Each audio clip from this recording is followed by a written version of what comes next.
Hey everybody, it's Kim Peterson here, and I just wanted to pause for a quick thought that I wanted to share with you, and that is give yourself permission to feel the range of emotions that you may be feeling in one day or even in an hour.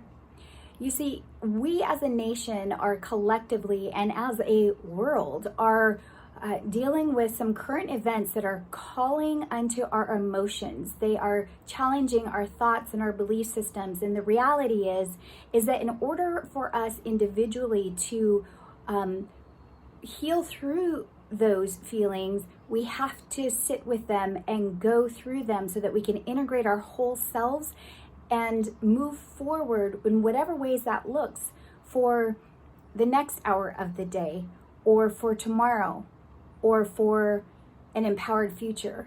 My point is this morning I realized that I had some tears, and yet I also have had joy, and I've had laughter, and I've had gratitude.